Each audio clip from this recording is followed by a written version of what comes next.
touched on coaching all those questions.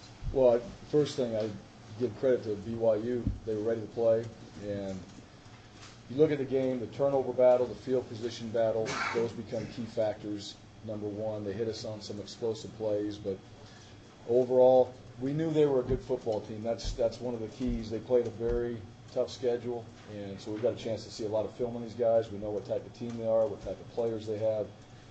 And then getting on the road and traveling, it's always a challenge when you're on the road. So all those things were addressed, all those things we talked about, and I don't think there was one thing going into this game that our guys weren't aware of.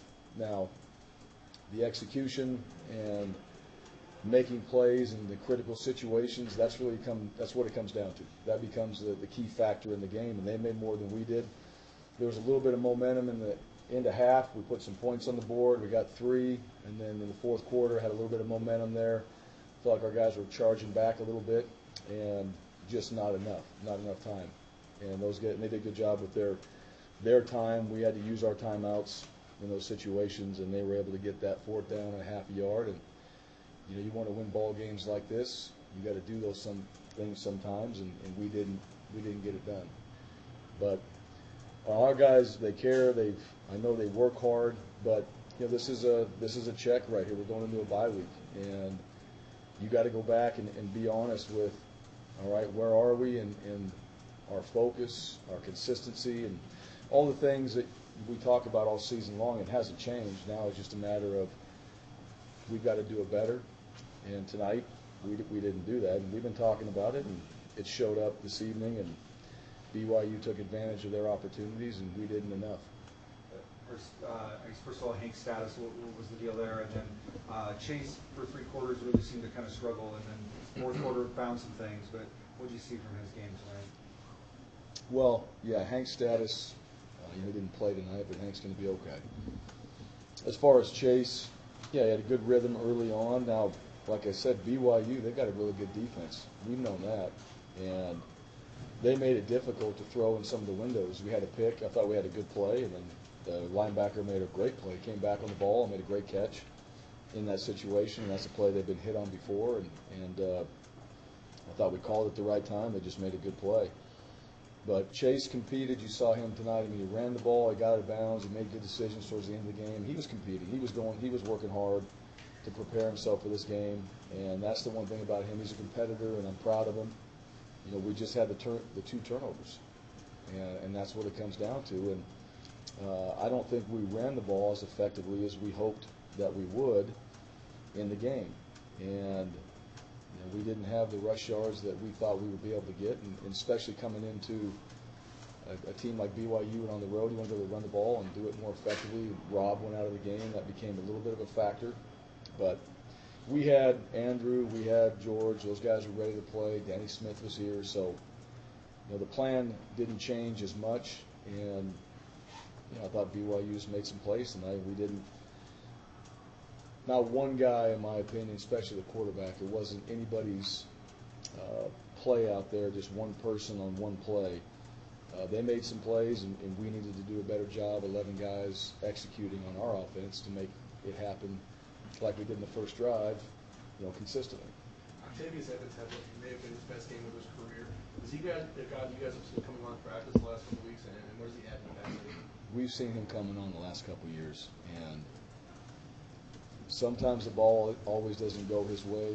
There's some other good receivers out there too. Tonight, it was his opportunity to shine. He made plays, and I'm proud of him for that. It's good to see him go out there and be able to do things like that. Unfortunately, we didn't win the game, but he is a good football player. He works extremely hard. He was injured last year a little bit, and to see him come out there and to go out and execute and make some of the plays that he did, I was proud of him for that. There at the end, after you cut it to 3 and you had a chance to stop them there, and they had the whole review, and then they put them back, and then they went for it on 4th there.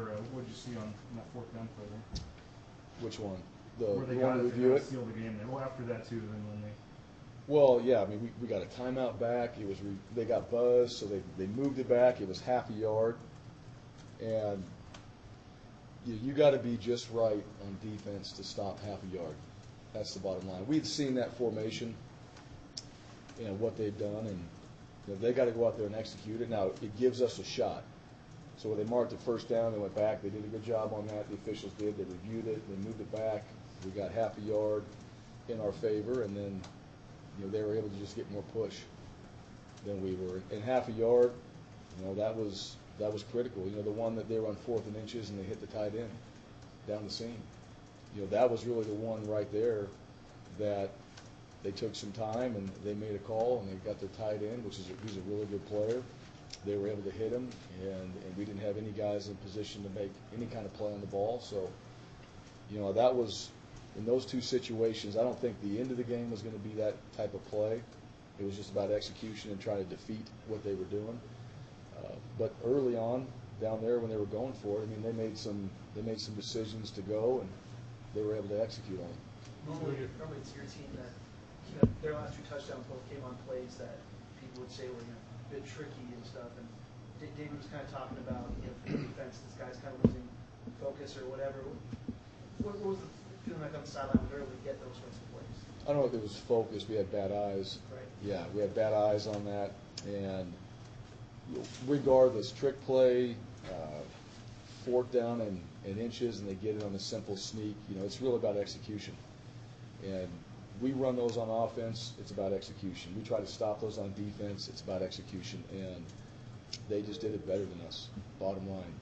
I don't think they did it better than us, because we had guys out of position when it comes down to it. And, going into the game like this, and a common opponent that's watched a lot of our film and has seen those type of plays, we did those exact same things. And, they executed. I don't think that was something, for me, that was going to be a surprise whatsoever. Knew they would have something like this in a game like this, and they did, and it was a matter of time, and they were right in an area that you kind of anticipate one of those plays showing up, and they just did it better. They executed it well. I don't know, because I haven't seen the film. I just know we were out of position.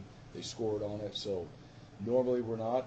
We're going to have somebody back there to play something like that reverse, and we've been pretty good on it, and they threw it, and they were able to complete it. You go back to the 3rd and 4th down at the end of the game. I don't have a stat to back this up, but it just seems like in today's game that is more treated as almost 2-down territory, where teams are more often now going for the win in that scenario. So even though you get the stop on 3rd down, are those things that go through your mind? And does it seem like teams are going all in that scenario more these days? Yeah, the critical play in that one was 1st down, when they get 6.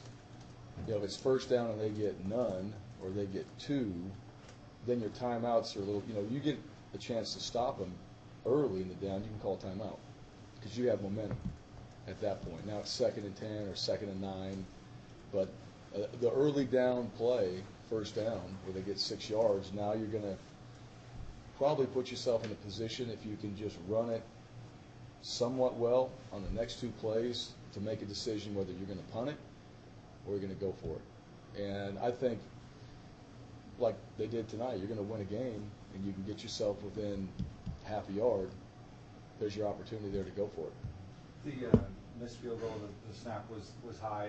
It was. That affected the kick? Maybe. But that's the thing about sacks. Those guys, those things happen in practice sometimes too, and they're able to make it. It's just, it was a little bit high. It wasn't too far off. I thought Connor Riddle did a great job handling it. He got it down and just missed it, and that became a difference, right? Those points in a game like this, you're on the road, you're playing a really good team, all those opportunities, and we were certainly within range. We were in a really good position to go and feel like, all right, we can get points on the board here, and we didn't do it. It really wasn't anything to do with them as much as it was with us, just our execution at the end of the day. But Sachs would say it, and I'd say it too, we got to make that. We got to make it, and we're within range, and we've been pretty accurate there, and he's been consistent. Wouldn't change. He was out there kicking it. It'd be sacks all the time, 100%. But we just didn't get it. The precipitation, or I guess more importantly the wind, did that have any impact on the game plan or change? I don't think any more than it did on them. Yeah, it was wet early on, probably more in warm-ups a little bit, but a little bit of wind here and there. It affected it earlier in the game before we ever got out there and started playing. But I don't think we prepared for these conditions. Not necessarily just like it, but you prepare for it, and we knew going into the game the chances of the rain and some different weather, so there's no excuses on that. We got to be able to execute. And we did it early in the game, too. It was raining. We threw the ball down the field, and we caught the ball well. We didn't do it later in the game. Not the first time this season that Georgia's going to come in and take over the load at running back, but just how much does he embrace these opportunities, and what have you seen in him that kind of makes you give him these opportunities when they need them? Well, that's just his nature. He's a competitor. He wants the ball in his hands. He wants to be the guy that can go make plays like that for this team. And I think those are the kind of guys that we have right now. Those are the guys that we tried to bring into this program. And he's learning. He's a young player. He's still learning a lot of things, but that guy's going to go hard. That guy's going to work. That guy's going to give you everything he's got. And we see that every game. So he wants to be in that position. But he does it all week long to try to prepare himself to do that. So it doesn't just show up in the game. We get to see it every single week, and he's been really consistent with that. Right. In the first half, he was at like a 3rd and 6 in the red zone. You left Jalen in. Was that for a particular play, or what went into leaving him in there versus putting Chase back in there? Yeah, it was. We had a run play with him, and Jalen is more than capable of throwing what we had in there, and a little bit of a change-up, to be honest with you.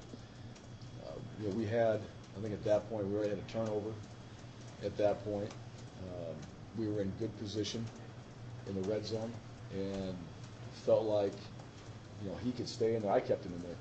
I wanted him to stay on that play because he'd been throwing. We called kind of a 4 vertical play right there, and it'd been I think it was a good call. I think it was a good play, and I think we had a good look at it.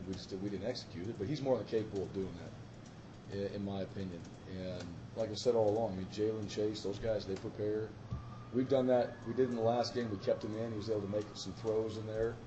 So for a little bit of just time in that situation too, and trying to not sub everybody out like we had done, we kept him in there. And I don't think, it doesn't change in my opinion. He can make that throw too. Bryan, I can't pretend to know how it all works, but with C.T. Thomas, John Hightower, and Khalil Shakir, they've been obviously pretty important to you guys on offense this year. I think they might have finished with 3 combined catches. So what would BYU effectively do to make it tough to get those guys involved tonight? Well, they did that. They know who the players are. And so we moved them around. There was certainly opportunities. I think there was more catches out there than the stats show. I know we had a drop on one of them. But I don't know if they necessarily took them all away, other than it was some of the pressure. We weren't able to get the ball off to them when we wanted to. Some of the coverage overall, and you think about the throw we made over the middle, and they were able to intercept that one. But those guys, we got it to them in different ways. Shaq carried the ball. John carried the ball. CT scored a touchdown carrying the ball. So there were different ways, too, that we combated how they were going to play those guys. They all touched the ball, and if they're going to cover them a certain way, then CT was the first touchdown of the game. And so, to me, I thought we did a good job of knowing that going into the game, as far as the touches go, and trying to get them the ball different ways. Anytime Boise State has a loss, you rank highly in stuff, and you talk about your goals, whether it's Mountain West or anything beyond that, making it kind of challenging for yourself now that you have a loss behind you. But the fact that BYU, not a conference game, does that make any sort of difference? No, not for us. I think there's no throwaway games or hey, now we're on to the conference play and all those things like that. Every time we go play, every game is important to us. It doesn't matter who we're playing. Every win is important. Every loss is important. Every game we learn from. You guys asked me this whole season long, all right, what things that we didn't do well, but we had been winning. All right, we did things this game we didn't do well and we lost. It's better to have wins when you're making mistakes. And we made mistakes in this game, we have a loss, so I've got to deal with that. And I wouldn't do that to any opponent that we ever play and just say that didn't matter, because that's totally disrespectful to the team you play. They flat out beat us. Bottom line, at the end of the day, when you go play, the scoreboard is in their favor, you got beat.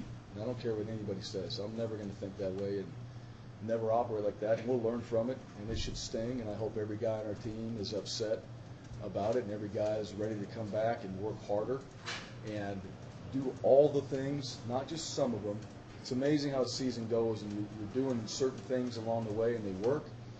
And then one or two guys or somebody wants to deviate a little bit, and then it just comes back at some point. And it's not very major things, it's always minor, is what it is. And if you want to keep winning, the margin of victory is very small. And so how you operate day in and day out, that's going to be the end result at some point, all right, in every game. There's going to be something that shows up there. But, no, we'll switch gears. We'll go back and we'll take time and we'll study the heck out of this game. We'll learn from it, and we'll develop our game plan moving forward of what we're going to become as we get into the next opponent, what we're going to do in the bye week. And we'll absolutely take this and use it. Because if you don't, then what are all the games we played before that we won? And now you just pay attention to a loss. I don't think that way. And certainly, even when we win, the standards of how you play, if you're really trying to develop your game and your craft, even how you play in a win, you still go back and you just pick that apart and you figure out, what am I doing now purposely the next day to get better in these areas? Because if it's just a loss and now everybody just like locks in, like, hey, it's time to lock in now. Like, we already locked in. We locked in last Sunday. Didn't work. So why is that? Where did it go wrong? Or did you just get flat out beat? Today, if you played well and all the turnovers and everything didn't happen and it was an even game and you got beat, all right, that's how it goes. And you learn from it, just like we will right now. But when there's factors in the game like we had, it's pretty simple. Didn't run it well enough, didn't convert in the red zone well enough for touchdowns, didn't win the turnover battle, didn't stop them on short yardage. I mean, there's just some matter of facts in there that you go back and go, it's pretty simple. This is what we got to do. Hey, Phil, Thanks, guys.